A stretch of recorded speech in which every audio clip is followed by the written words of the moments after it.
Let's go ahead and get started. We have a full agenda for our February installment of the Transportation Accessibility Advisory Committee. Let's start with introductions and roll call from our members. Who wants to go? I always start over here, so I'll keep on doing that. Take it away, Claudia. Claudia Fugly, MNCCD. Doug Cook, Metro Transit. Heidi Meyer, Minnesota CCD. Julie Selner, Metro Mobility. David Fenley, Chair. Kevin Petrie, Recording Secretary. Patty Thorson, Trellis. Darrell Paulsen, District F or Region F or whatever that is. Carrie Sheldon, Precinct G. Awesome. And folks online, if there is anyone, just chime in. Do we have a quorum? Not yet, no. Anybody online? I knew there were going to be at least one or two people. Okay, while we let people trickle in, looks like we have another one coming in right now. Let's go ahead and do the Dakota Land, Water, and People Acknowledgement. Carrie has volunteered, please. The Metropolitan Council acknowledges that the land we currently call Minnesota, and specifically the 7-county region, is the ancestral homeland of the Dakota Oyoda, who are present and active contributors to our thriving region. As part of the Metropolitan Council's commitment to address the unresolved legacy of genocide, dispossession, and settler colonizing, and the fact that government institutions, including the Metropolitan Council, benefited economically, politically, and institutionally after the forcible removal of the Dakota Oyoda. The Metropolitan Council is dedicated to instilling land, water, and people commitments in regional policy. The commitments support the Dakota Oyoda, the 11 federally recognized tribes in Minnesota, Ho-Chunk Nation, and American Indian communities representing over 150 diverse tribal nations that call the 7-county region home. Thank you very much, Carrie. We have a few folks online as well. Ken, since you popped up first, you want to go ahead and introduce yourself? Can hear you. Maybe you can't hear me. Can anybody online hear me? If so, introduce yourself. And if not, I will introduce you for you. All right, so we have Ken Rodgers online, we have Michelle Severson online, and we have Sam Jasmine online as well. But apparently they cannot hear me. Hopefully they will be able to. Now he's shaking his head like okay. he can. Okay, good, I saw Can some. hear you now. Okay, good. Did you want to go ahead and introduce yourself, Ken? Sure. Ken Rodgers, Precinct D. And then Sam, and then Michelle.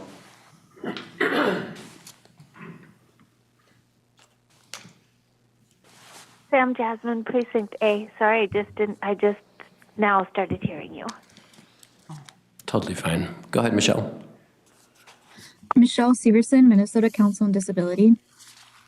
Awesome. And then one member joined us. You want to go ahead and introduce yourself real Sure, quick? Chris Liefeld, representing AARP. Awesome. Thank you, Chris. Thank you all for doing the introductions. I would entertain a motion to approve this nice packed agenda. So moved. Thank you, Darrell. Thank you, Patty. All in favor, please say aye. Aye.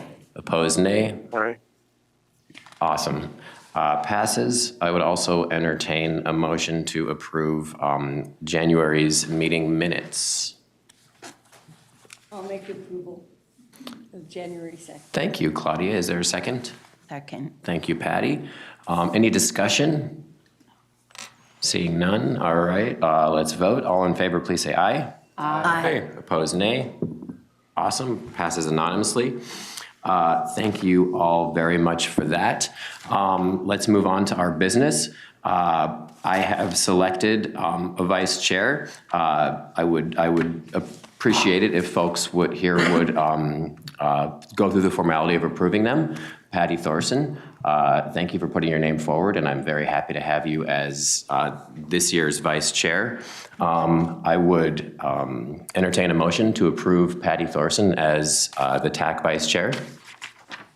I'll make approval. Thank you, Claudia. Is there a second? I'll second.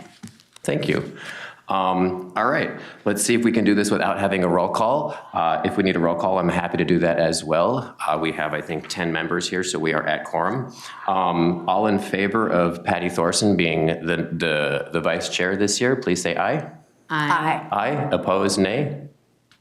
Okay, cool, we don't have to do a roll call. All right. I'm going to abstain on that vote, okay? Okay, and it's abstentions? I want the record to reflect that. Perfect, abstentions? We have one abstention. From Darrell. Okay.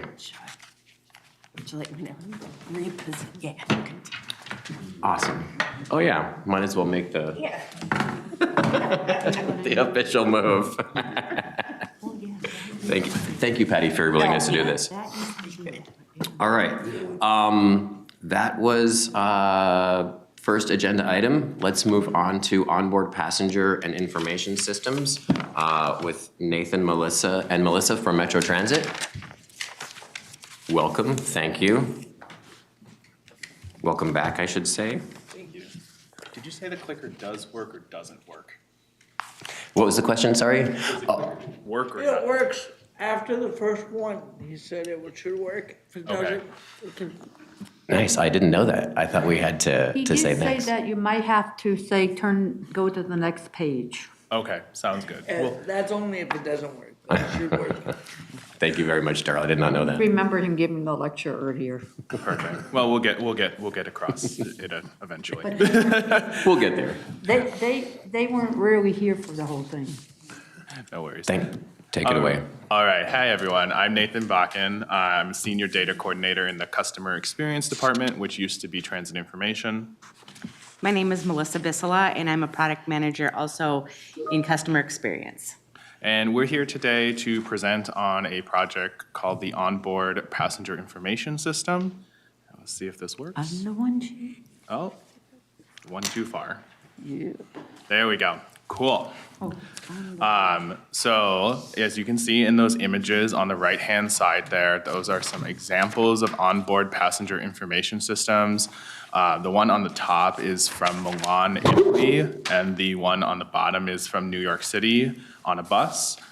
So we're looking into this project to be able to provide better information and improve the customer experience on both our buses and light rail trains.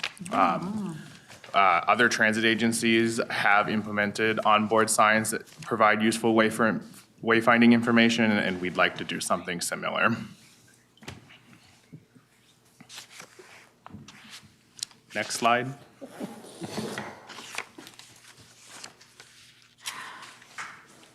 Okay. So we're looking at an approach of looking at, one, prioritizing rider information needs, then identifying operational and maintenance needs for the project. Then we'll move into piloting 2 to 3 technologies on board bus rapid transit and light rail. And then we'll use that pilot to inform a potential broader rollout to the entire fleet. It's not working. Next slide, please. There we go. So we're looking at a project timeline of right now, winter 2025-26, of defining the requirements for the project and looking into vendors that could potentially work for this project. Into the spring and summer of this year, we would issue a request for proposal for the pilot of the project. Winter of 2026 into 2027, we would look at selecting vendors, and then in early 2027, we're looking at doing the pilot. Is that what? Okay. So then the current status of the project is, so far, we have completed rider research. We did some surveying online as well as while out and riding our light rail system and bus rapid transit system. The findings we found from that is that next stop information is the highest priority for people. They want to know where the vehicle is en route to the destination is important. And then people would like also arrival times, detour information, and transfers to other routes are high on the list of priorities for people. So now, right now, we are doing operational research is in progress. We're working with stakeholders in our bus and rail maintenance at Metro Transit to identify what our vehicles are capable of. We're looking at identifying vendors that are compatible with our vehicles and finalizing a scope and budget. Next slide. So when it comes to TAAC, we just want you guys to be aware that this is happening and that once we get to the pilot, we do want feedback on how the signs work for the community and everything.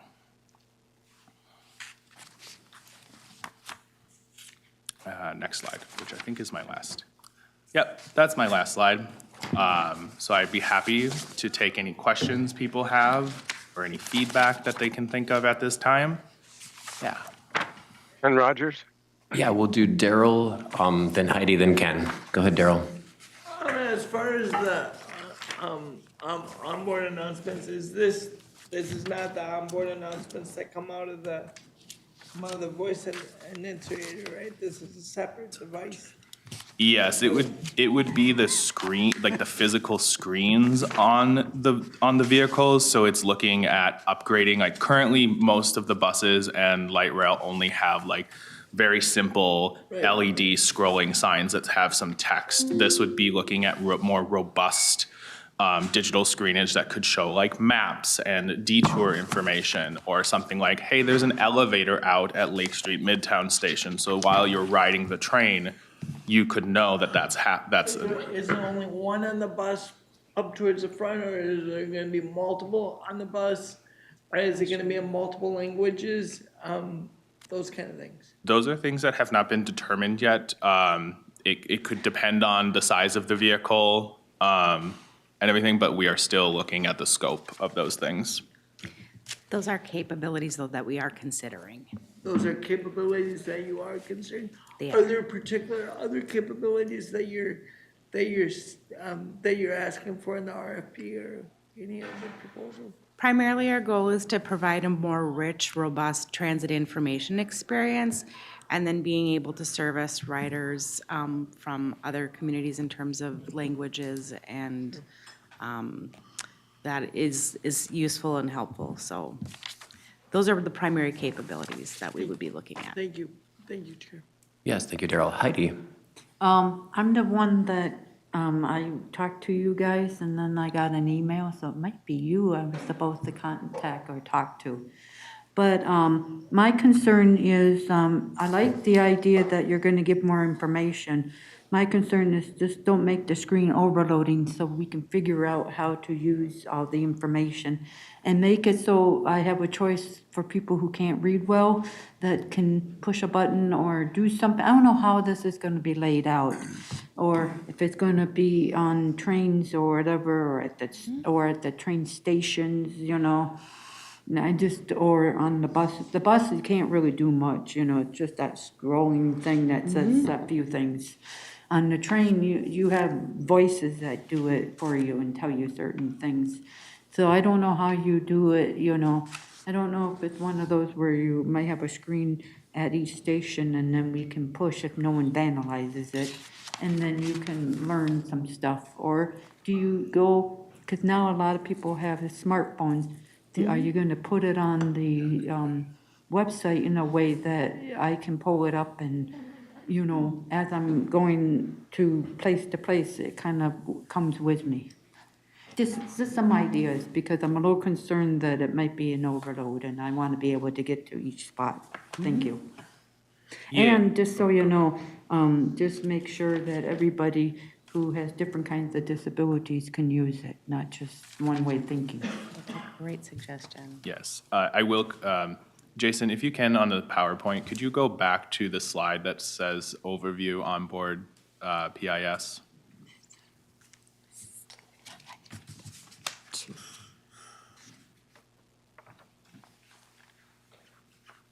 Okay, and then move the people thingy out of the way so the images can be seen. So those images there on the slide are potential examples of what could be implemented on light rail or bus. The one on the bottom is already being used on multiple systems across the United States. That specifically is New York City Transit on their bus side. The idea is to keep it simple and to the point so that it is easily understandable. It's more of like an additional thing for customer information for people. I think when it comes to like on your device, like we're not getting rid of anything that we currently have as tools on your personal smartphone device. This would provide additional help for people, especially for those who might not have a smartphone or visitors who are coming into the Twin Cities who don't know how to use our existing tools on their website already. So. Can you just make sure that, so some people sit here and others sit way down there if you're talking to train, because, you know, that it's big enough that we can at least read enough of it to get to our next destination of what you just talked about? Because I can just see this getting kind of like, now I have to stand up close and, you know, I don't want to offend the world and make them angry. I just want to get the information and get on with my next stop. Just something to think about. I will add that part of any product development effort is a period of testing where you do usability testing to make sure that our riders, and we would take a sample of riders from all different demographics, so riders, you know, with vision impairments, riders with other disabilities, to make sure that they're participating in that and getting that feedback.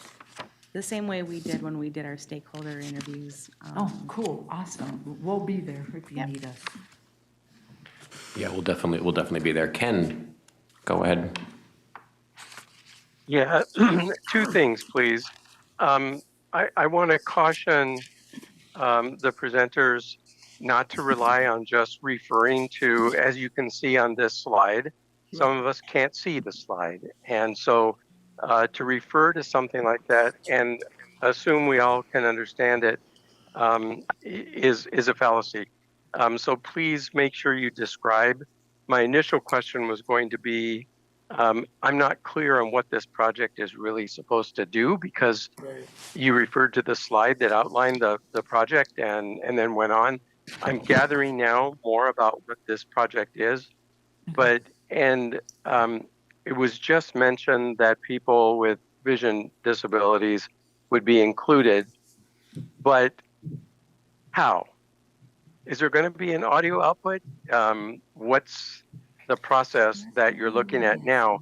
My initial question was, you identified that this is for riders, but you didn't identify which riders, and I felt left out because I'm not going to be able to see a screen or get information from a screen display as is. So I'm concerned about that and think that should be part of the RFP to make sure that's included and not an afterthought. Absolutely. Yeah.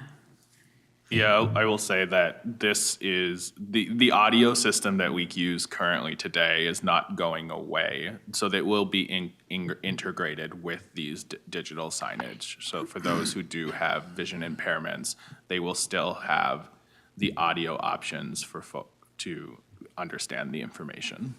That's correct.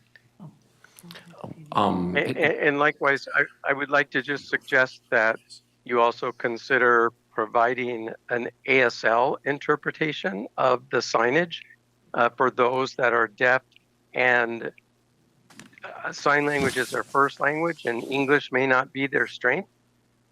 So just getting a caption in English doesn't speak to their primary language sometimes. Being smart. Thank you, Ken. It's, I mean, there doesn't be more information on this rather than just kind of next stop thing. So the audio output, are you thinking like a plug-in? Are you thinking like for the whole bus audio? So, to be honest with you, we are in the discovery phase of the project, which means that we are just understanding what capabilities we need to support. The how and how that actually gets designed and implemented is something that comes as part of our pilot. And it really does depend on what vendors are able to do. But the goal is to support audio and visual communication of transit information, wayfinding information, and make sure that that's done in a meaningful way. To Nathan's point, our current audio capabilities are not going away. Whether or not this system would improve that is something that we still need to assess. Okay, I'll go to Patty. Can you tap into, I know there are rider alerts, and rider alerts is the one thing that's coming in my mind right now, but to keep the wording, the phrasing, and the meaning of things consistent so that somebody with thought processing issues That's a good point. doesn't have to, they can know they're dealing, with the same information or different information. Perfect. Yeah, so one of the capabilities we are hoping on here is to, because we do have an existing rider alert system that communicates via email and text, but also to the existing real-time signs that are at the bus rapid transit and light rail state at the actual platforms. The hope would be to put that on these signs in vehicles too. The current policy around rider alerts is there are standards and stuff that to keep language very similar in all alerts. So, when you're describing the directions that a bus is going, it's right on this street, left on this street, like using the same language for every alert so that we're consistent. Yeah. Can you pull the mics closer to yourselves too? Oh. Yep. Did you have a follow-up, Patty? Yeah, and maybe it's more of a comment, but that will help also in saying that the rider alerts are good in that they're succinct, and that will help minimize information overload that all of us can get. Yes. I'm gonna go online to see if folks have questions, and then I'll come back to the room. Did Michelle or Sam have questions online or comments? Or Ken? I like to try to get everybody a first round of questions before I go to the second round. This is Sam. Sam, did you have a thought? I just have a comment, but I echo Ken's feelings on making sure that that audio is followed and that has some type of regard, whether it's audio on our phone or audio on the bus system. A lot of people don't have not everyone has a smartphone, but so I feel like on the transit system would be the best. But yes, so that we make sure that these are in both visual and audio so that everyone, they truly are for everyone. Thanks. Thank you, Sam. I'll come back to the room, Darrell, and then Heidi. Same order as before. Go ahead, Darrell. Then I'm just a little perplexed, like to Ken's point, is I don't understand the need for why we're looking at something like this. We currently have probably about 30,000 messages that go out on our systems, out on the systems on I forget what they call that, the voice enunciators. They're Push button pushing out enunciator, yes. thousands and thousands of messages. There's no way that a small device like that is going to be able to capable of pushing out those messages like that.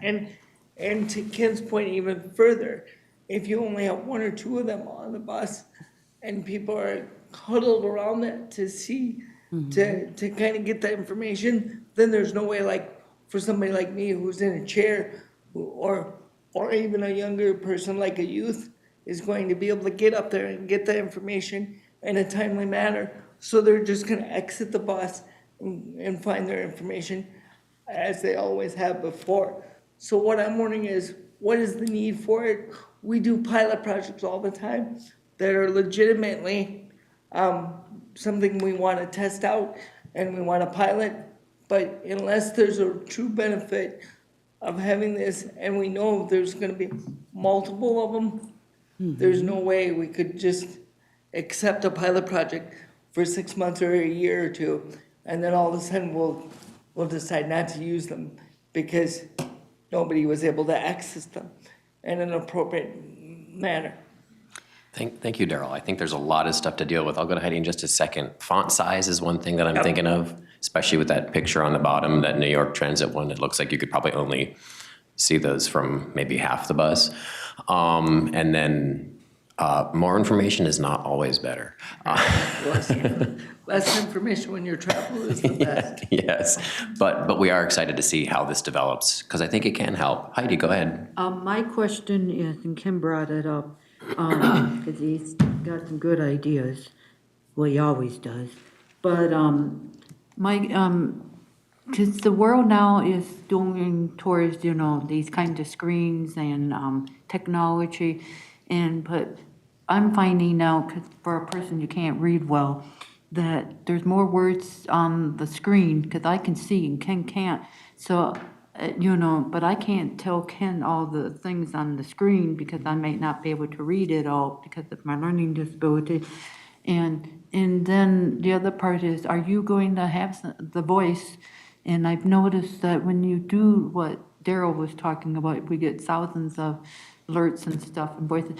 But you over the years been very creative, but you need to stick with one voice and just go with the flow, and so we can all understand, because you try different ideas and that doesn't always work with certain disabilities and processing and hearing, because I've actually lived it, standing at a train station. Yep. So think about that when you're doing it, because if you're going to put some good information on the screen, but Ken is only hearing only parts of it, it's useless, or it's useless for me. And so me and Ken can't explain it to each other how we're going to hang out, Right. and go where we need to go and do what we want to do. So just think about that, because I go to a lot of things where I rent the headphones for $5 or $10, whatever, and I know, because I can see there's more to the picture, more going on than what the audio is giving. But I still get to be a part of the exhibit or a part of the program. It's just that sometimes some of us get very left out. Thank you. Thank you, Heidi. So thank you for coming so early on in the process. I'm not sure you were expecting this much feedback with such a preliminary project, but I think you probably know that we have a lot of experience, rider experience, and also differing disabilities. So coming to us early on, hopefully will help inform where you go from there, but we'd like to see you back here and maybe do some test runs. We'll be mostly nice to you. We tried to do it tonight too. But a lot of this stuff, we have expectations, and we'll set the bar high for you, and then you can try to meet it. We appreciate that. Actually, that is our job, is to get those tough customers to help us improve our system. Yeah. So yeah, thanks for coming, and hopefully we'll see you back soon. This seems exciting. Thank you. Thank you. Yeah.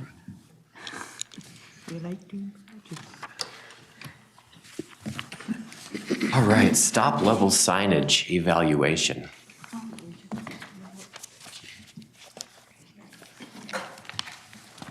Jasna, nice to have you back. Haven't seen you in a while. Go ahead and introduce yourselves and then dive right in. All right. Thank you, Chair. Members of the committee, I am Jasna Hadzic-Stanek, a Senior Project Administrator in Customer Experience, and I am joined by my colleague. My name is Tarek Mowahed from Customer Experience as well. My title is Field Operations Specialist. As noted in the previous presentation, we are here from formerly known as Transit Information, now Customer Experience, but with the same mission to deliver accurate, customer-friendly information. If some of you recall, I was here back in actually this time last year to introduce this project. So the purpose of today's presentation is to share findings from rider engagement on stop signage, summarize what customers want at Tier 2 stops, and present recommendations for improving stop information.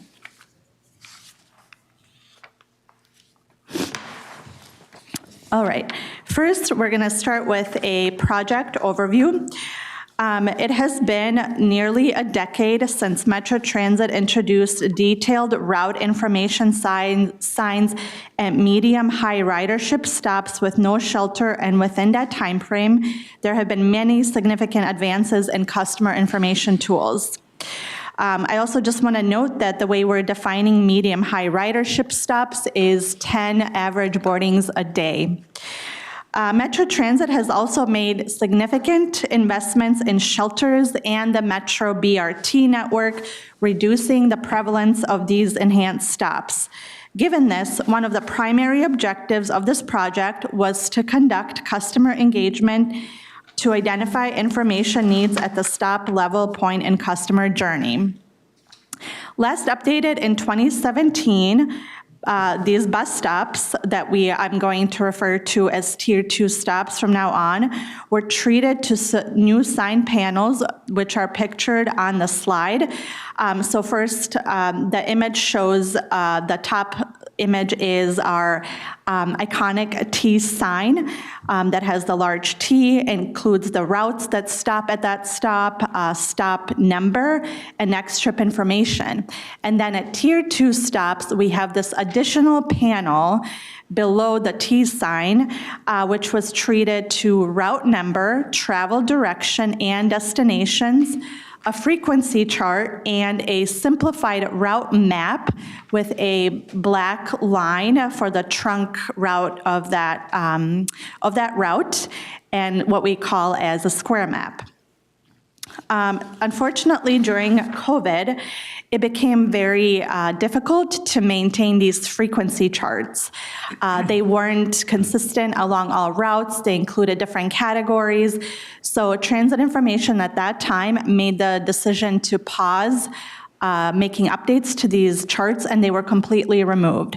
So if you go to a Tier 2 stop today, you would see that additional sign panel, but it would not have the frequency chart.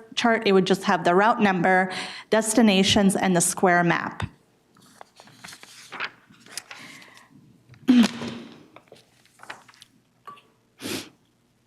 Next slide, please. Okay, next we have the project timeline. So this has been a year-long project that started last winter. Like I mentioned, I was here back in February. And at that time, we were really working on it, collecting existing conditions, doing the analysis and project scoping. We spent the entire summer of 2025 from May to August conducting in detail customer engagement, which included focus groups, pop-up events, and surveys, both in person and online. And now in winter of 2025-26, we've been developing those final recommendations for what should change on those stop signs. So that's where we are currently in the process. And then in 2026 and beyond is the implementation. Next, I'm going to talk about what we heard through the engagement findings, given that we spent so much time and focus on really being able to circle back with riders and non-riders to see what they would like to see. First, a quick snapshot of our engagement by the numbers. This slide shows a picture associated with each engagement method, with the first one showing Metro Transit staff talking to a rider at a LRT station. We did intercept surveys, and like I mentioned, online surveys that were in English, Spanish, and Somali, and we received over 1,700 responses. Next, yes, it's one of the highest response rates so far that I've seen. Next image shows a pop-up event. This was from Pride Festival in Loring Park. We did some pop-up events at Juneteenth on West Broadway, Pride Festival in Loring Park, Minneapolis, and then Finally. Yeah. I've been wanting it. And not to forget about St. Paul, we also attended the Jazz Festival. At these pop-up events, we engaged with over 100 riders, and we made a kind of a fun interactive activity where people got to build their ideal stop sign. They could choose little pieces with magnetic strips on them and kind of tell us, because I think, as someone just mentioned in the last presentation, sometimes a lot of information is not always helpful. So we kind of gave them the idea of this is how much space we're working with. Tell us what you would prioritize on these signs. And then last but not least, the last photo shows a group of folks sitting in a room. We did focus groups with 4 different focus groups focused on hearing from riders who are living with disabilities, new and lapsed riders. We didn't want to forget about them. We also held we partnered with 2 community organizations to host one with Spanish-speaking community members and Somali-speaking community members. So overall, we had 40 people participate in these focus groups. Why not come on? All right, next slide shows deeper findings from our engagement and key findings by rider profile, which I will go in the order as they are listed. But first, I just want to highlight, it's not shown anywhere on the slide, but really through all of this engagement across all engagement methods, feedback consistently showed that the existing signage is largely meeting user needs. And then if we really summarize all of this, what people did prioritize, the key items that people chose that were helpful to them is having a route and stop number, travel direction, and bus frequency as the most important stop-level bus sign information across riders. When it comes to frequency, I just want to highlight that this means they want to know how often the bus comes. Is it every 15 minutes? Is it every 30 minutes to an hour? And also span of service. So is this bus running 24/7? Is it only during certain times?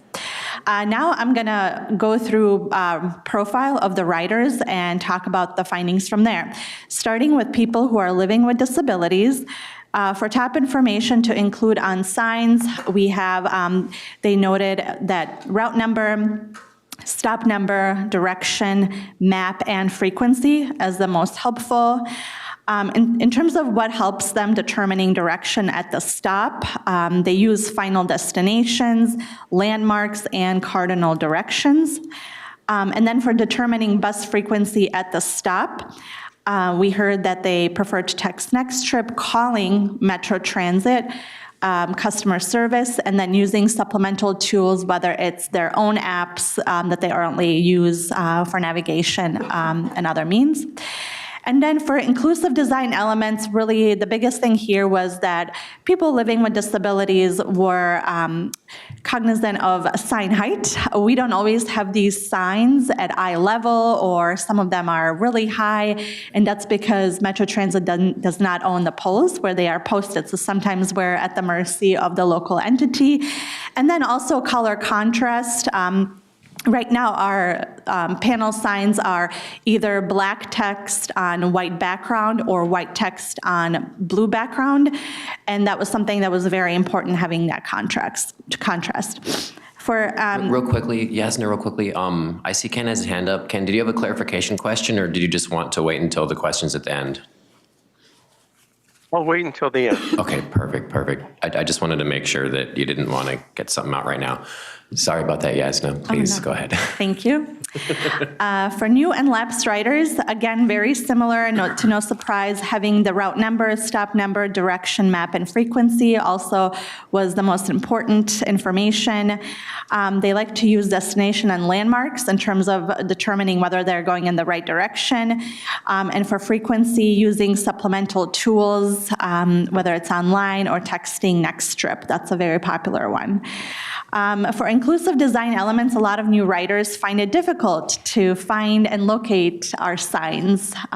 As you know, on the back, we do not have the information on the back, it is blue. So just being able to see that from a distance. For Spanish and Somali speakers, a slight difference in top information for Spanish speakers, having the route number, frequency, and translations if it's text heavy. And for Somali speakers, they're the only ones actually who brought up bus fare and knowing how much it costs to take that route. Determining direction for Spanish speakers, they use maps and landmarks. And then for Somali, they are more relational and they prefer to actually confirm with the operator or other people standing at the stop sign. They don't trust the tools sometimes, which is reasonable. And then determining bus frequency at this time, at the stop, using supplemental tools and timetables, and really for inclusive design elements, being cognizant that non-English speakers sometimes may not be able to digest information-heavy signs. So next, we took this information and we overlaid it with the 1,700 plus survey respondents to see, are these drastically different or are they for the most part similar? So the chart on this sign shows in order from highest to lowest of importance with route number, which hours the bus run, travel direction, stop number, and days of the week the bus runs as the overlapping information. I do want to note some of the differences for people who took the survey. They noted that route map was very important to them, route branch destination, and stop name, which is something we currently don't have on these stop signs. And then at the bottom was really the fare information. Some people found it helpful, most didn't. Route detours and stop closures. So I just wanted to mention those, that those were all also provided as options, but they were not rated highly. So given all of this information, we've worked on developing recommendations that are internally feasible with our maintenance and field operations team. So I broke these out into what we're recommending to include on this panel, what updates, and then also the approach. So starting with Tier 2 sign updates, we, to no surprise, we are going to be reintroducing more general frequency information charts. It will not be the same as previously shown one. Those included by periods of time of day. So they had 6 to 10 a.m. and then they would include the frequency. It varied by how many categories you had per route. They were just a bit of an overload, difficult to maintain internally. So we are going to simplify it, and there's going to be only 4 categories, and it's going to be by AM, PM rush hour, and kind of evening service. It's going to be by service. Secondly, we are going to add stop name and prominently display it on this panel to really give a quick sense of where folks are. This is also going to align with our tools on the website, because what we heard is sometimes they're not really in sync. So if you go on NextTrip and if you select, if you're looking for the time for your bus, you select the route, direction, and then it actually gives you stop name. And that's not listed on the stop sign. And if you're using a new route, I know I've run into this, and stop is not at the intersection, you don't really know what the name is. So we're gonna be adding that. We're also going to include, this is new and align with the rest of what other agencies are doing across the nation, including a location-specific QR code to connect riders with real-time information. So right next to that chart, if that's a little bit too general for you, you'll be able to scan the QR code and it will take you directly to that particular stop, and it will show you where the bus is and then the upcoming arrival times. And then we will lastly expand Tier 2 signs to additional locations. So we have around 680 Tier 2 stops in our system, and then we have thousands of Tier 1 that don't include this panel. So we're going to be adding these signs to additional locations. And then next, for recommendations, this is really looking at the approach and how we're going to implement it. Obviously, to create and develop with 1,000 new signs, that's a huge, heavy ask of our 2 people graphic design team and our 2 installers and field operations. So we're going to start with a pilot. So we're going to pilot sign updates at select stops to test improvements before system-wide rollout. We'll be able to see how many people scanned that QR code, how many people visited that information. People can call in and give us feedback. And then also just improving internal coordination. It's not just us that maintains this information, there's other departments. So really, how do we work in sync to do that? And then last but not least, prioritizing accessibility and clarity by designing for readability, ADA compliance, and diverse rider needs. This next slide shows a visual of this updated Tier 2 stop sign, which includes the route number, the stop name, and I know the font. As I just said, we were going to prioritize large font. Unfortunately, we were limited because the way the signs are installed, the holes are right there where the name is, so where that free empty space is, so we aren't able to make that larger. The sign also shows the new updated bus frequency charts. It includes the span of service, what time it starts, ends. It shows those 4 categories so the 4 categories are early morning, late night, AM, PM rush hour, midday, and evening. So these are going to be consistent along all routes. It shows the direction and then destinations, and then the QR code, I should not forget that, and then the square map that was there previously. Real quickly, is this the actual size of the sign? The one that I see in my right here? Or will it be bigger? The sign is going to be about 9 by 16 inches. 9 by 16, a lot bigger. Thank you. Yeah. Okay, and then my last slide is next steps. We are going to be, TAAC is going to be taking over the implementation and launching the pilot in the spring of 2026 at 25 locations across the Twin Cities and our region. Like I mentioned, we're going to be collecting feedback and evaluation. How many people are using the QR code? Are they finding the frequency chart helpful? And then if successful, we'll roll it out to the rest of our system in the region. And with that, I will, and TAAC will stand for questions. Thank you. Awesome. I'm going to go in order with which I saw folks. Ken, you get first crack at the questions and comments. All right. Thank you, Chair Finley. And welcome back, Jasna, and nice to see you again. And Tara, welcome. Thank you, Ken. Thank you.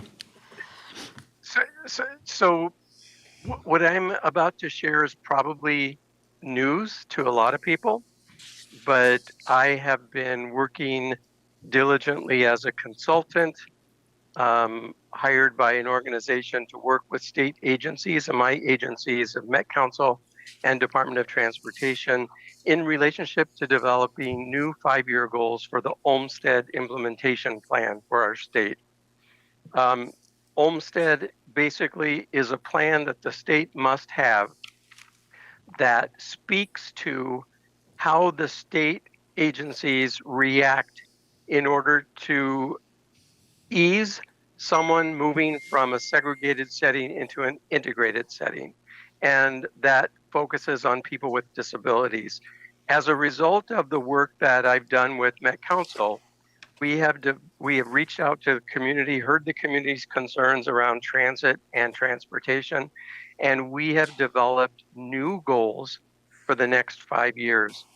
Part of the discussion that we talked about in the Olmsted implementation plan for Met Council included very similar things to what you're describing, but not exactly the same. And our outcomes and our community outreach brought us to different levels of recommendations, and those are now in draft form. Those goals are now in draft form.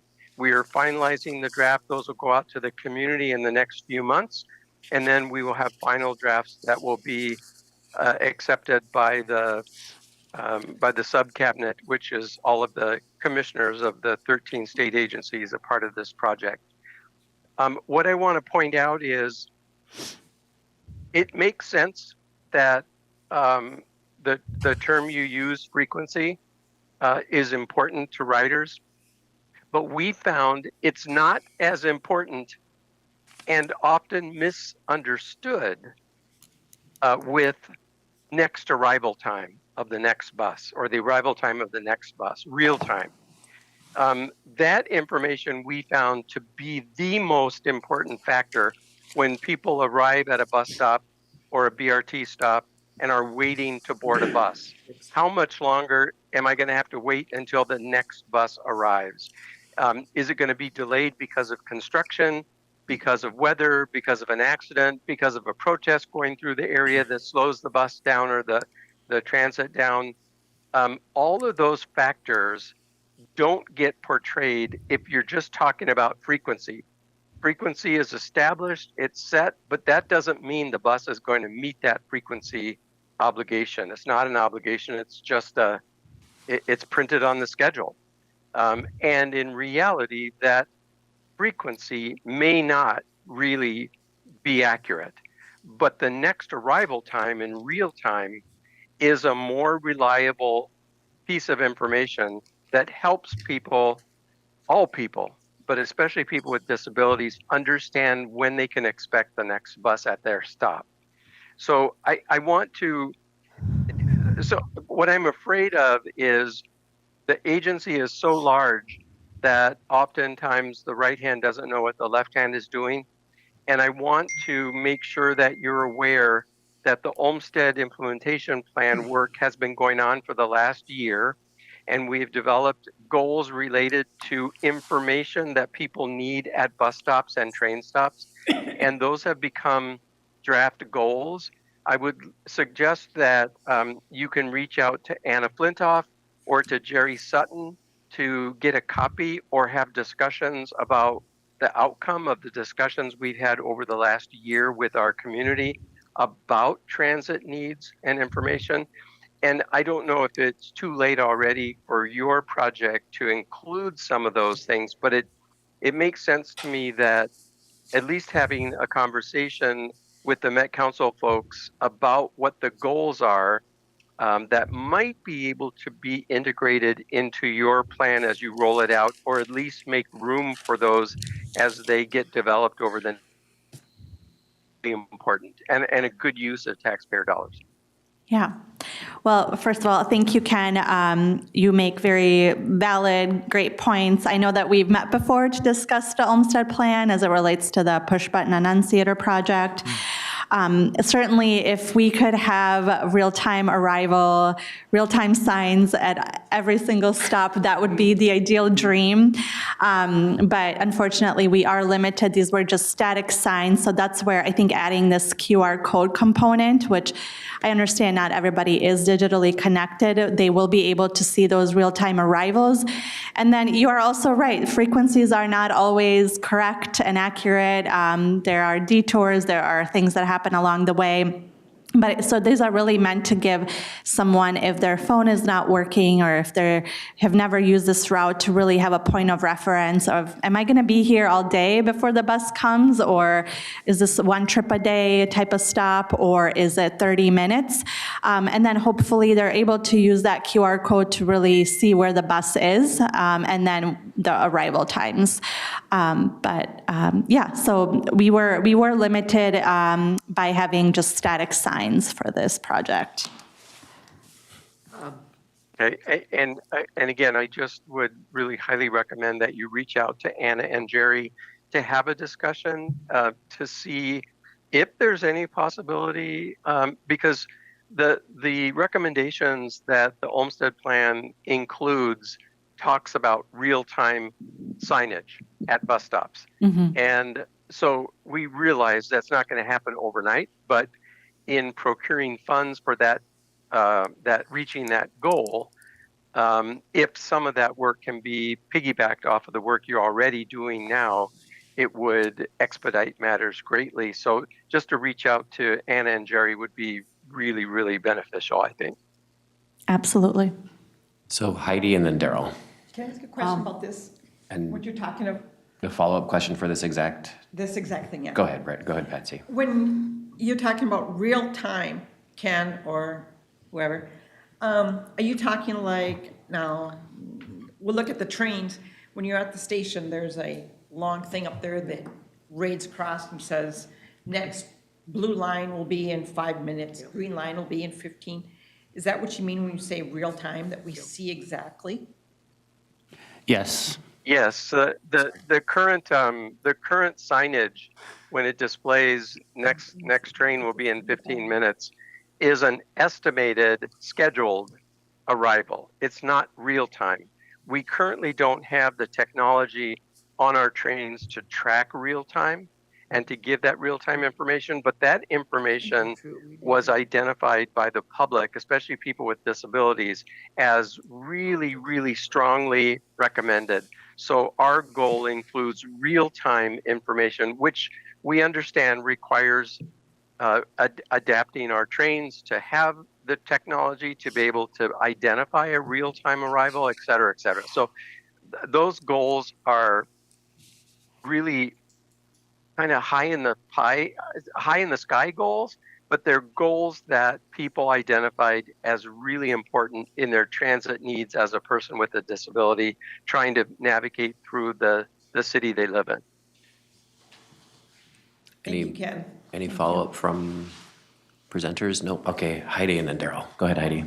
I was a little concerned because you reached out to two different ethnic group, if I'm saying that right, but you didn't do the Hmong community, and they're a big part of us, you know, and I think their voices need to be heard too. Could they take the bus and the transportation and use it? Because we have a huge Hmong community, because every year we celebrate in St. Paul the Hmong, you know, their culture, their way of living and stuff. So I think you should reach out to them. And then if you're going to do QR codes, because they can be hacked, do you have measures behind that so the person who's using the QR code doesn't end up with, you know, their phone being taken advantage of or anything, you know, using the QR codes? Because I don't know how, you know, when I scan it and it goes to that entity, that is, my phone is being protected at the same time I'm getting the real-time information that I need. And then the other thing is, some bus stops, because of how you put the signs, you can't really tell where they are located. So are you gonna have something on the other side of the, not just one side of the pole, you know, with a piece, because the other side is sometimes silver, you know, and there's nothing there. And then you have to go to the other side, but you need something to identify that is a bus stop. And then if you can go around to the other side to read it with your wheelchair, walker, scooter, whatever, with your disability or just me, you can get the information you need when you stand there. Because I rely 100% on the state of Minnesota to do my transportation. So it's Metro Mobility, a taxi, or the city bus. So I looked at every aspect, you know, of it. And I've seen where the bus stop doesn't really make sense, but I understand you put it there, but it's not really handicap accessible, and the signs are not really in good. It needs to be updated, you know, how you're going to give us the information. Thank you. Thank you. Thank you, Heidi. So one thing that we're working on in particular, we've addressed this and we're in the process of addressing, is moving all the signage to one side of the pole. So you know, as you approach the stop, if you're facing the wrong side, because you won't see any information on the back side of the sign where we can. There's a few stops that we are limited by pole, by the amount of real estate we have on the pole. But we have been cognizant of that. We've switched policies to be able to, or switched our practices so we can accommodate that. So you only have to look at one side of the pole as you're approaching a bus stop. Excuse me. And for the QR code, we currently work with a vendor for our QR codes, and they do have security with that. And one thing that we're planning on doing with these signs is that in the past we've used patches to update these signs. And we're moving away from that. We're just going to replace the artwork on the sign So if there's anything that's kind of covering that QR code, that it'll be immediately aware that someone has tampered with the sign. And so that will also be a level of protection for you as well. And reach out to more people in the community, because we all use the bus, and I want all voices to be heard. Thank you. Thank you, Heidi. Thank you. Darrell, go ahead. Jasmine, and then what was your name again? Tarek. Thank you both for being here. I'm the one, if we can go back to the first slide of what we're talking about as far as what sign we're talking about, and you can point it out to me, because I would, like we're trying, let's wait until we get back there, and then once we get back there, because I like the QR code, right? I love it, right? QR codes can be updated immediately. They can be changed they can be changed virtually. You don't have to change any of the signs out, those kind of things. What I'm concerned about is that sign, if we go back to where the sign that you want to be using, I'm concerned about the placement of where that QR code sits. And if I'm visually impaired, or let's say it's sunny out that day and I'm not wearing my glasses and I can't see, right? I'm gonna just automatically try to point my phone to the middle of that screen, and hopefully it's gonna catch my QR code. But chances are it's not going to, because the sign's way up here and I'm way down here. So if we could understand where we place the QR code, and we intentionally place that QR code in the same spot of every sign, regardless what kind of text is on there or what kind of image is on there, that might be our best bet. I've seen QR codes work in transit systems across our country. They usually use them in construction or temporary situations where they're used for short periods of time. They're not used for long periods of time as to disseminate information for years at a time, because that gives you the ability to change that information from time to time. Hence the reason, like Heidi was saying, that it can be hacked. But I've never experienced the hacking piece, but I do experience a QR code that I thought was going to be the same information 4 months down the road. It might be a totally different information. Hopefully it's related to what you used to know with that QR code.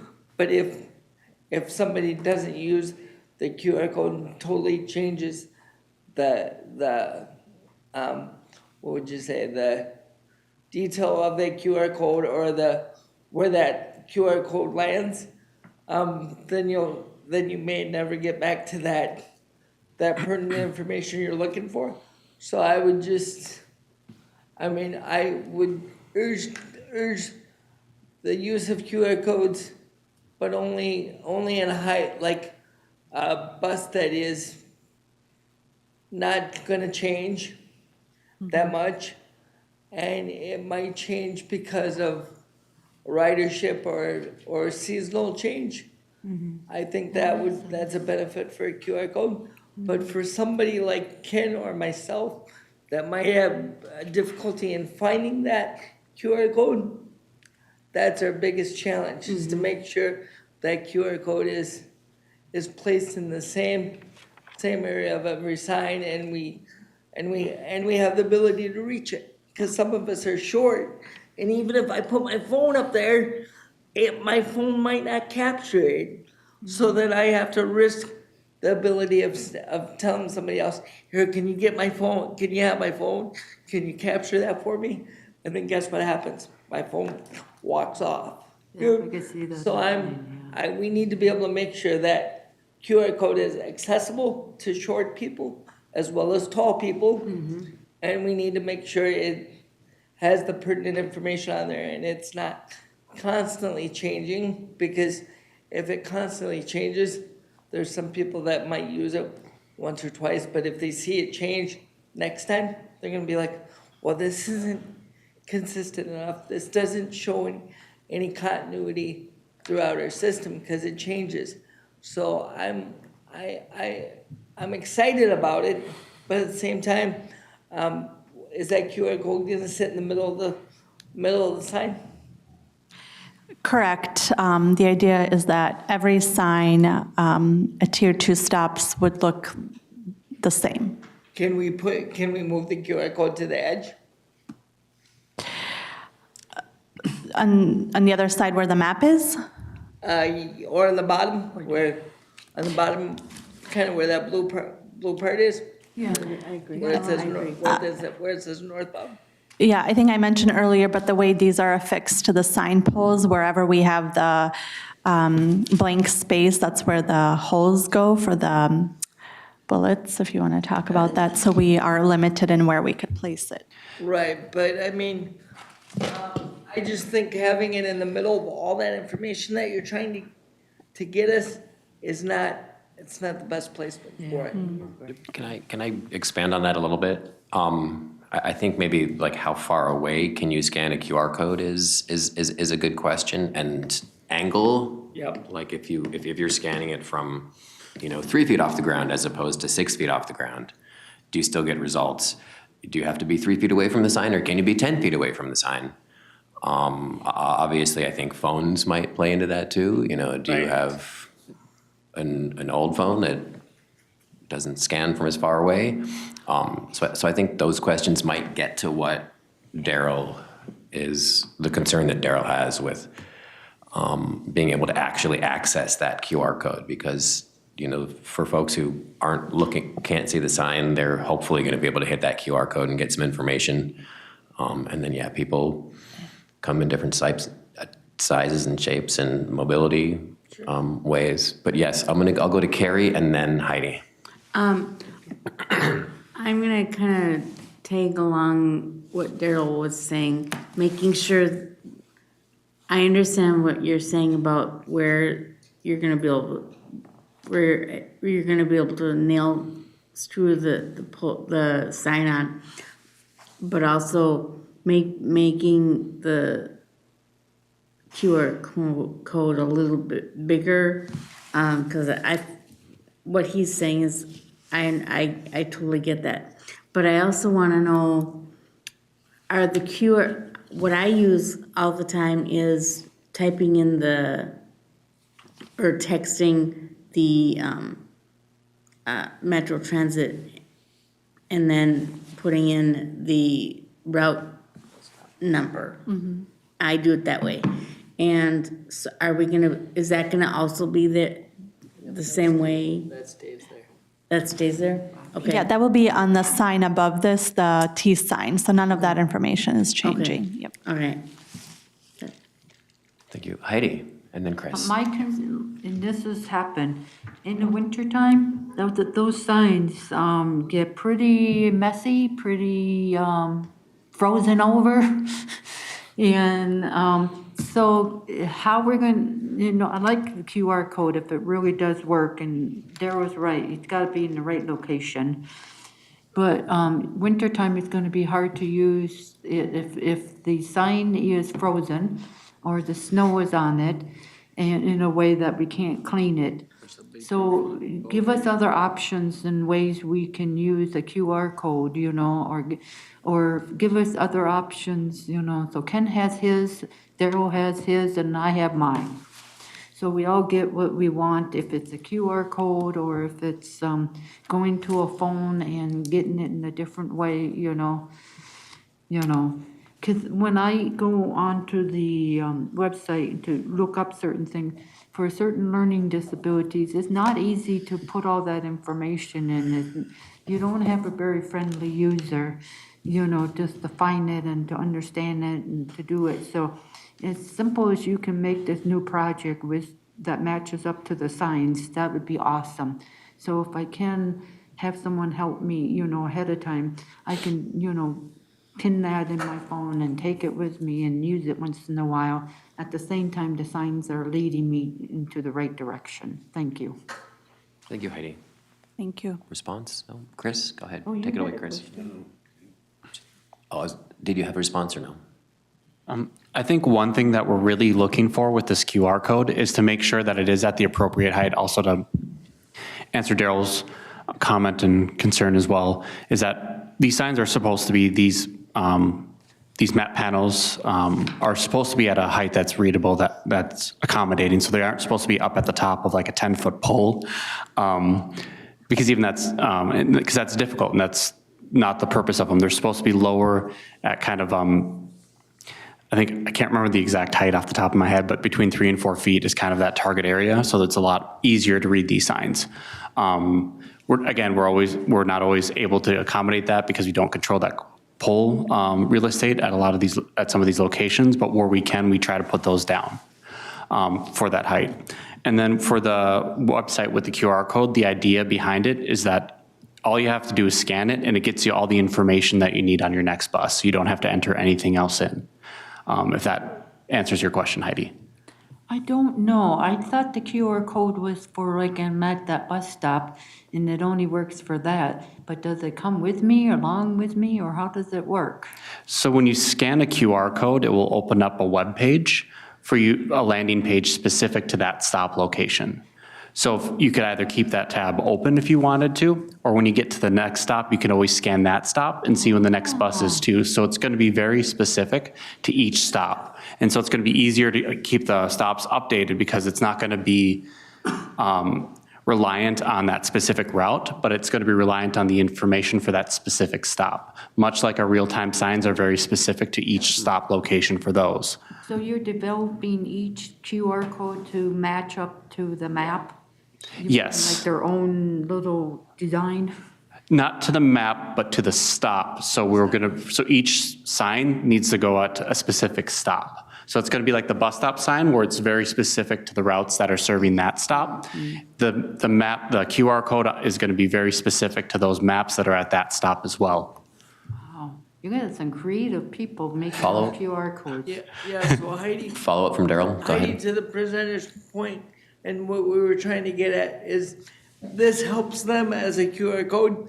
And let's say the route changes or the route doesn't change. Let's say the route stays the same, but the frequency of the bus change or something happened where the bus is out of service because there's a parade that they're supposed to have in the next hour. They can easily send that information, that immediate message to that QR code, and that QR code would then show that information in real time until that parade is done, and then they could flip it back to the regular route.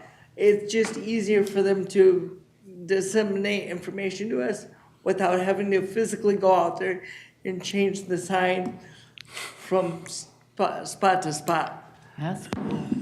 That would be the goal. I'm not going to promise that from the start, but that is the goal, is to be able to do something like that, yes. I've seen it work in other states. It does work.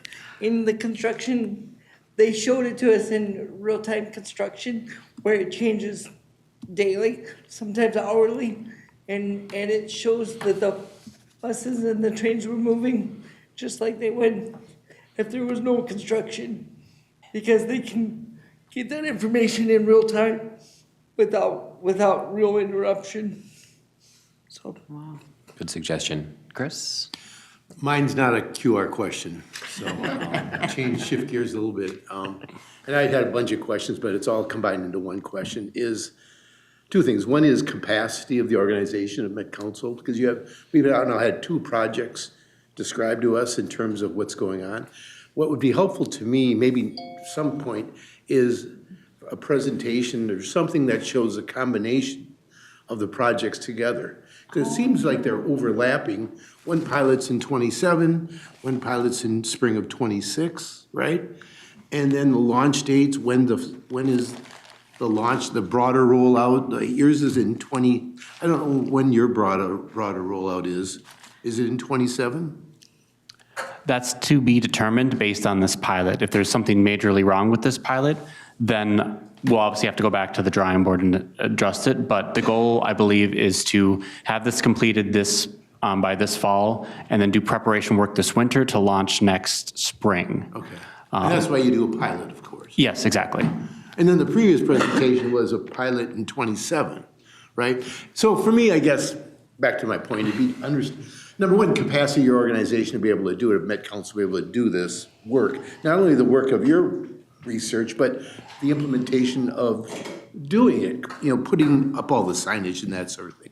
But second thing, Lee, for me would just be helpful to know almost having these combined as part of, maybe just a part of a presentation and see how it all, because it's all about communication for riders, right? And in different ways. So I guess I would personally find that helpful. So. It makes good sense. Thank you. We can Chris, that's certainly actually- bring that back to our group. Yeah.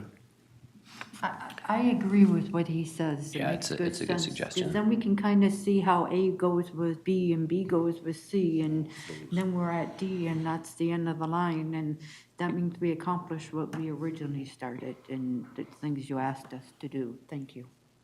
I'm sure there's a very busy spreadsheet that has all of your timelines in one document. And we don't want to keep you You here can look at that if you want, I for don't want 10 to see. hours with all the projects and, We don't need a big one, we just need maybe a smaller one that shows that. Yeah, we don't need legal-sized papers. Carrie? I just have a quick question about the QR code. Has anybody, I don't know if anybody's ever had any issues with people, issues trying to view the QR code. I'm just concerned that with all the gibberish that people are gonna be painting on the bus stop, are you gonna be able to get to the QR code? And is that typically why you put it in the middle of the sign? Because typically, folks won't tag the whole sign, they typically tag the edge of it or somewhere around the sign, or? Each instance of graffiti is different, so we don't, we'll do what we can to control that. Once we hear that there is, part of our maintenance process is that once we hear that there's an issue at a bus stop with graffiti, we try to get out there as soon as possible to remove it. And if there's damage to that QR code, then we will replace it. So that's going to be something that is a great point to bring up, and that should add to our maintenance task at each location when we visit, if it has a QR code to check that. So I appreciate that, thank you, that's, Chair, mine Go would ahead. be a follow-up question.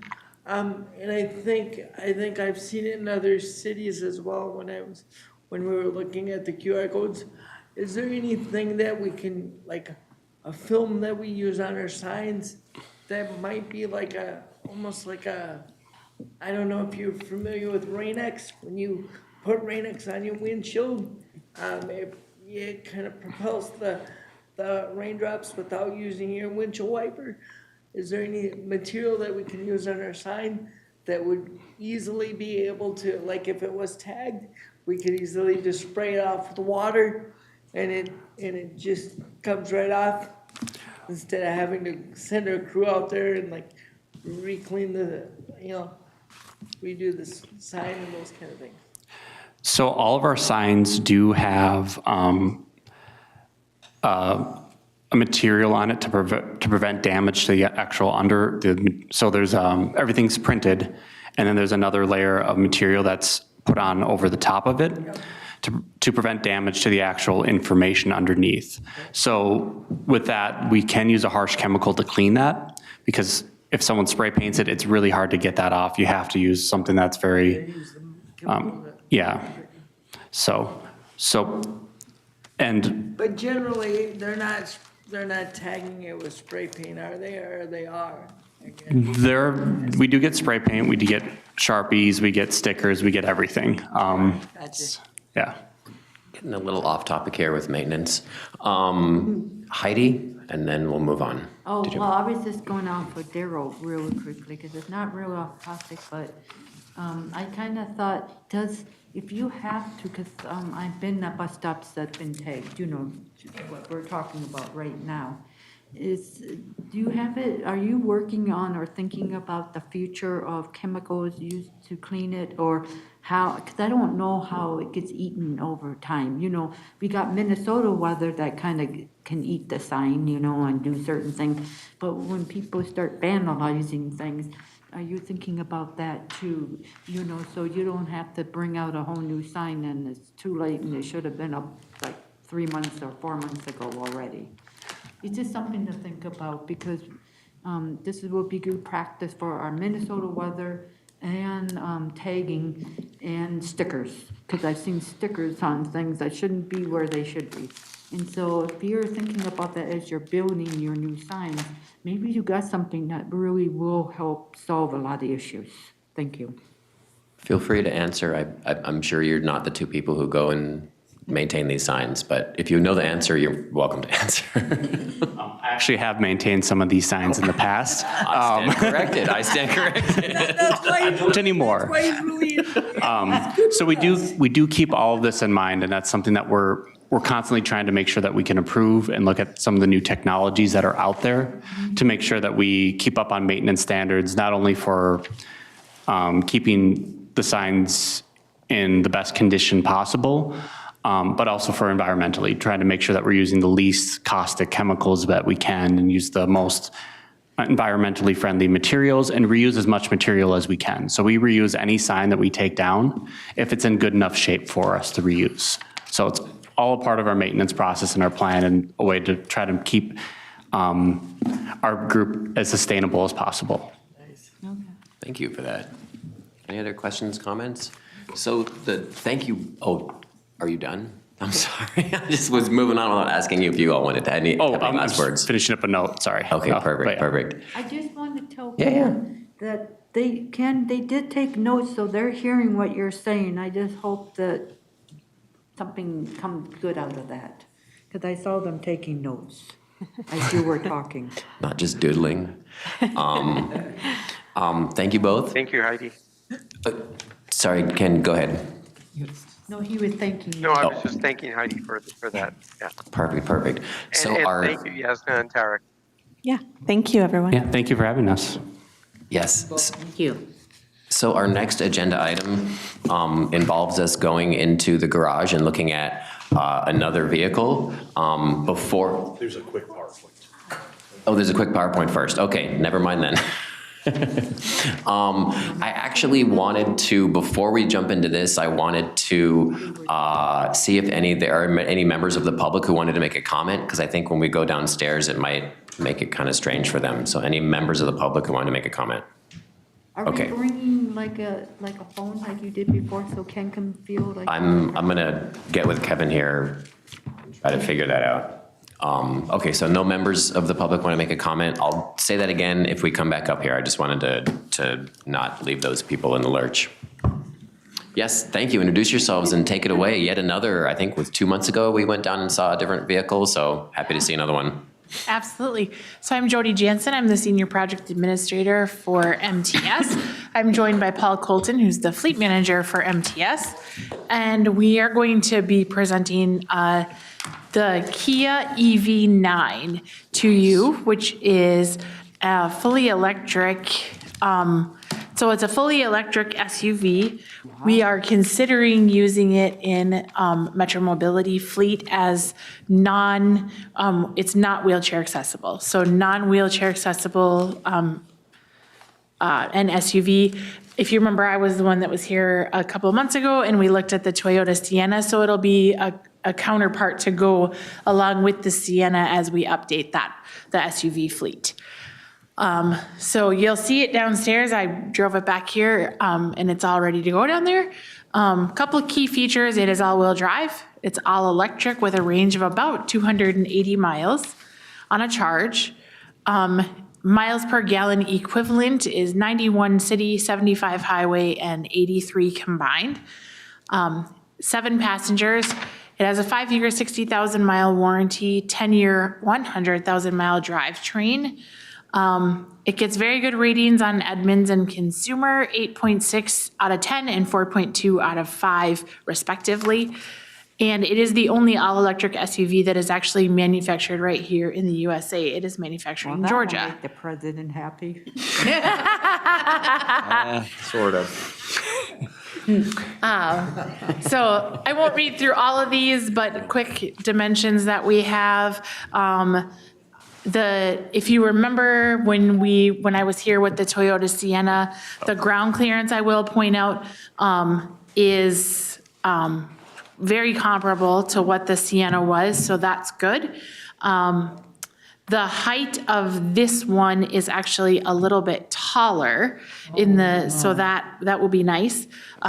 This one's just a hair longer. Are you talking height-wise, or you're talking Yeah. stepping in? Okay. Yep. Yep. No, you're okay.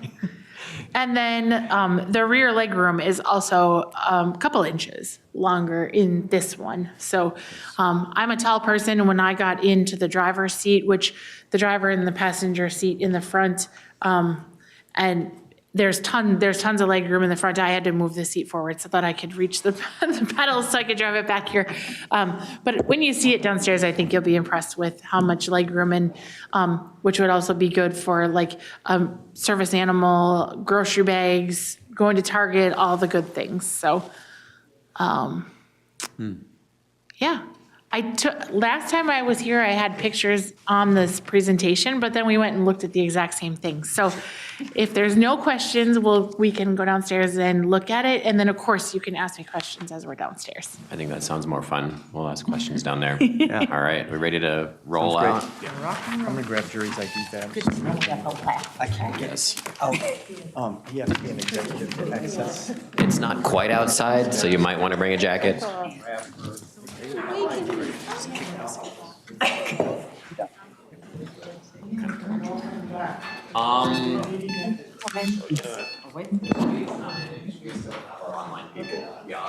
Thank you. So we'll go to the elevator. Sherry, yeah, so he has his camera on. She's got other papers. Yeah, okay, I just wanted to make sure. You want your papers, Claudia? Okay. Yeah, they're joining us virtually as well I'm downstairs. gonna take a step down, I'm gonna go. I'm gonna leave my stuff. Downstairs. We're done in here. Take notes. Correct. To the garage. Dig. But was there a conversation? Did that just take over our city? I don't know. You had to. Given the No, I honestly didn't, but I'm really glad. See, some things were, they did it after. Well, was there a vote? Did we just have a vote? We just did have a vote. They just totally. Provided with the kind of service we'd like to, you know? Yes, and then non-emergency medical transportation. Yeah. I mean, yeah. They're a no-go? Well, back in the day, I was out there. Remember, I was late. Right. And the lady said to me, after she set up my case, and then she said, well, so where are you going? When are you going? And I told her, and she goes, you know, 3 days in advance. I grabbed Jerry's ID just to make sure to get him here. I didn't know who I would was be not on. told that. I told same day and forward. And she goes, that's a violation. Well, I didn't think much of it. I was sitting out there and, you know, David is gonna be, he's taking roll call and everything. So I ran back into here. Then, the next week I scheduled my ride on Tuesday for Thursday. Next week I scheduled my ride on Thursday. The lady says, that's your second violation. Second violation for what? You gotta do it 3 days in advance. No, they can hear you. You guys are live. Hello, you guys are live. So whatever you guys were talking, everybody can hear you, okay? Just wanted to make sure. Thanks. Because, yeah. So because you were calling 2 days in advance instead of 3 days in advance, you have 2 violations against you? Yes. Understanding you? Yes.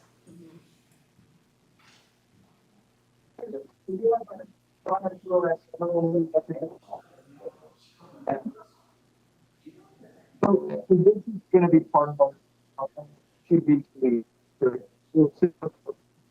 We have vehicles that we operate. Under the ADA, we can operate stalling vehicles as long as we don't just the operation of our actual door service. This is what happens. I'm looking for the show. Oh yeah.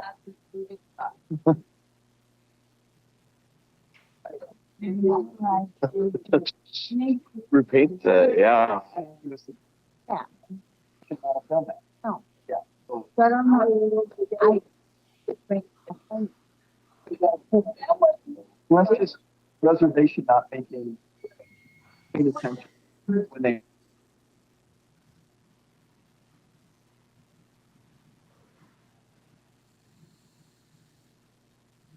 Not gonna use the SUV or exact.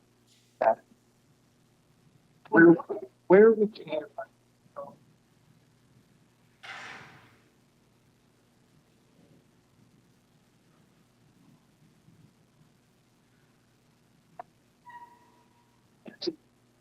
No, it'll be white. So, Jodi, a question, I know it comes up. This is all electric. Yes. Electric vehicles, some people complain about regenerative braking. It's a bumpy ride. Does this have that? It does. Is it a little bit more of a bumpy ride, do you think? You took it over. Oh, no, okay. No, not at all. Okay. It does take a minute to get used to because the minute you let your foot off the gas, Mhm. it is braking. Okay. So it takes a second, like it took me a second to get used to that, but as far as ride, very smooth. Okay. I drove it down Robert Street, land of the potholes from Luther Kia to here, and it was fine. So You're talking in Westinghouse? straight down.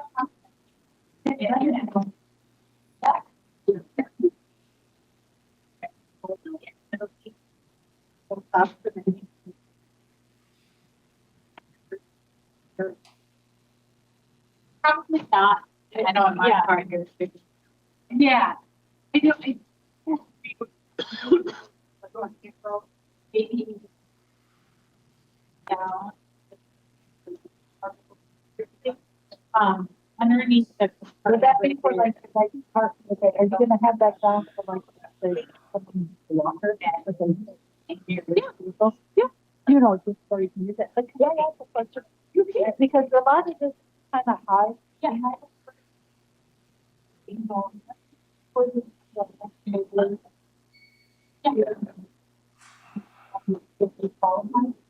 Because some of the.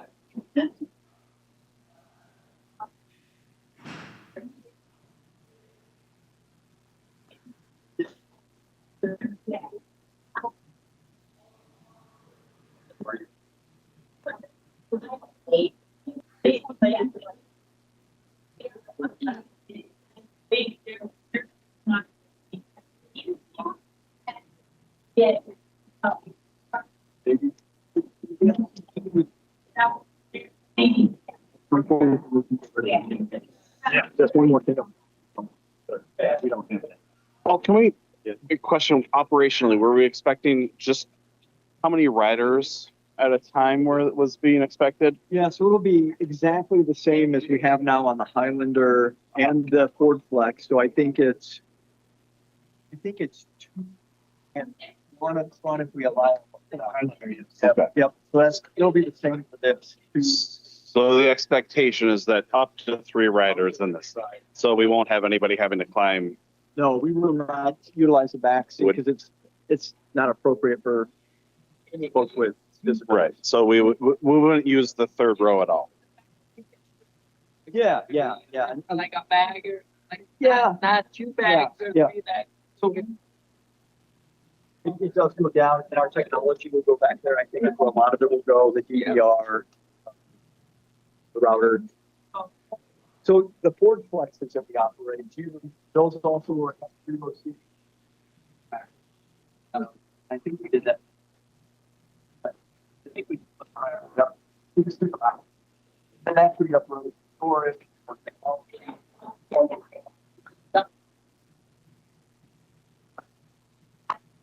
And like yours, I see Adjournment. Oh. I'm probably afraid that we won't have. Yeah.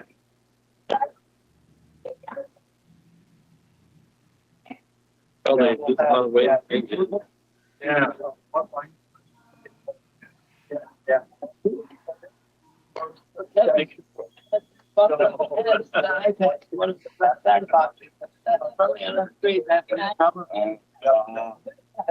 the comment for those online, there's a couple of iPads in here. We probably won't be part of it. Another comment was about the stepping up, and it sounds like a lot of the Highlanders use now, they'll use some sort of step stool for clients to use when they get up. If you get the next side, can I get the next side? Are you all part of your? Correct. The council is the umbrella. Right.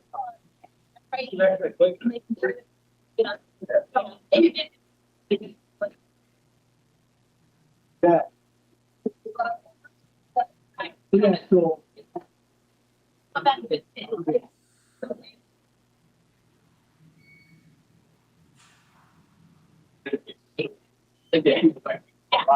Okay.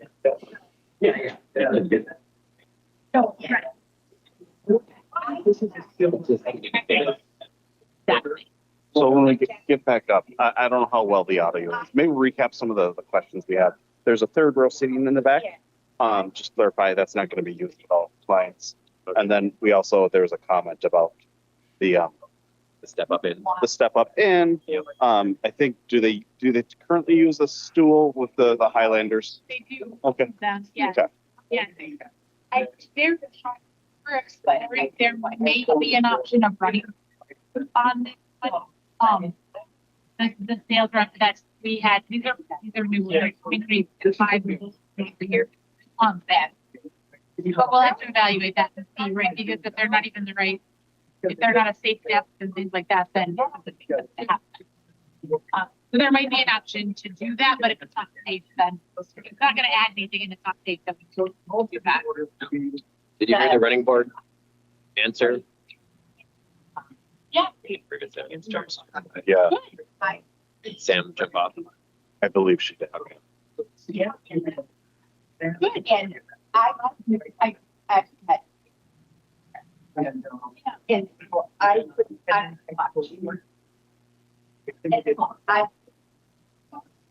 right, but it was, yeah, I'm glad to know that you appreciated it.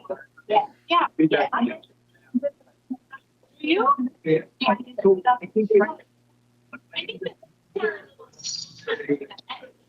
that's better, but I don't like to. But I know that.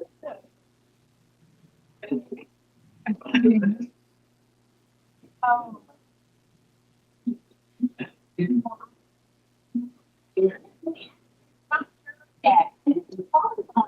It is always up. Right. Yeah. Yeah. We can ask, the only thing I'm not sure of is I'm not sure if, if there's an airbag. Yeah. Right. Yeah. Yeah. If there's a 5-person airbag, then we wouldn't be able to do it. Fly over because we got stuck on this side, and she I could be in the unit. Good. I want to show Carrie what. There it is. That's the better place. You know what? I think the comments now is the handle that's easier to grasp is right here rather than up on top. Yeah. Solid. Mhm. Because when you have, it's not going to move. You will move to something. It's not like a suitcase. Right. Yeah. Exactly. Right. I know other times other vehicles I have to try to advocate. Yeah. Hey.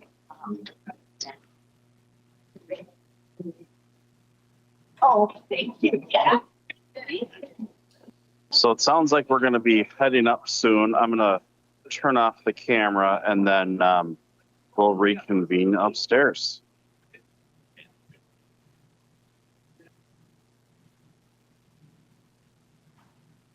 Thank you.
Well, Ken, we're coming back.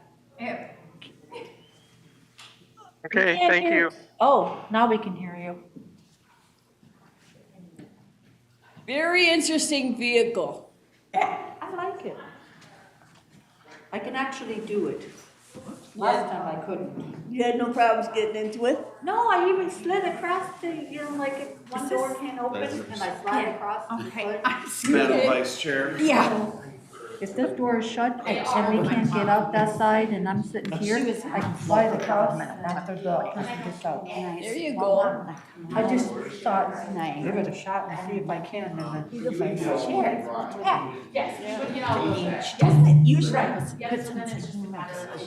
But she said, so you're gonna be the chair of Good going. She's 97.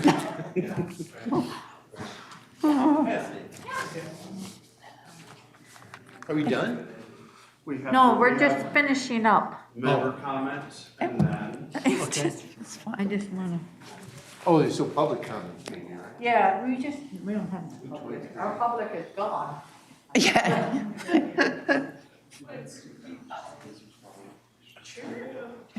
Oh, yeah, all right, let's finish this baby off. We got just We enough have time for 4 member minutes. comment. Yeah, yeah. Just enough time. I'm not even taking my jacket off. Just like you.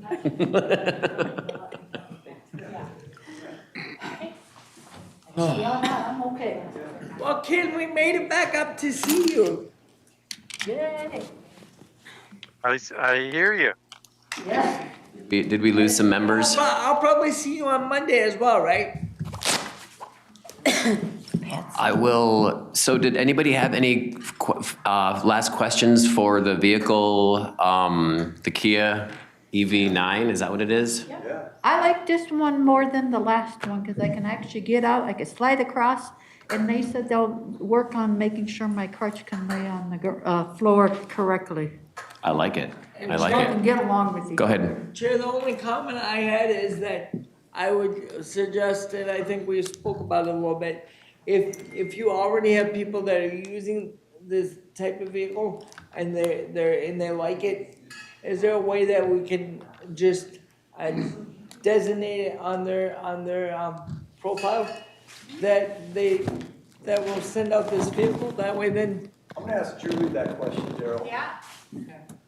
So Yes. Julie, let me come up to this. Go ahead, oh yeah, hit that mic, please, yeah. So Kevin has it for the record. Exactly, Yes. exactly. We like records now. So Julie- I got a good record. So Julie, when a application comes in, and maybe this is a David question, a David Russell question, but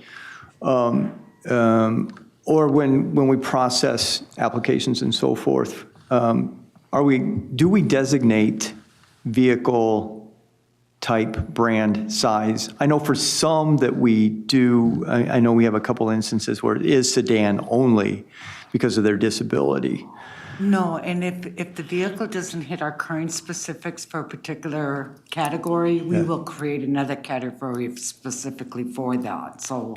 So how deep can we go on that, Julie? Can we go like, can use the Kia EV9, but not the Sienna, Toyota Sienna? Or I know we can do bus only, sedan only, bus and sedan. So client files, we are able to identify in each client file if they have a particular exclusion or exception for vehicle types, and then those Okay, by particular type. types are removed, yeah. Got it.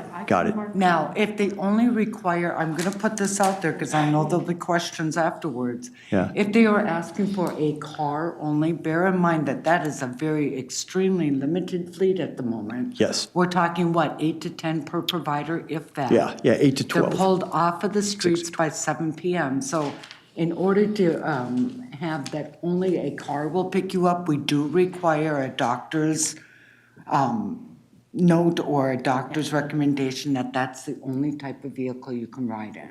Oh, okay. And that does not mean that we will not have extreme difficulties trying to get that ride, and you have to have that ability to adjust your scheduled time. And Julie, if that's the case, that we have a doctor's designation that says car only, are you telling me that then typically they can only ride till 7 o'clock, right? Because we pull those off at 7 o'clock, you said? So what if they do have that designation by a doctor? Do they get to use the car after 7 o'clock?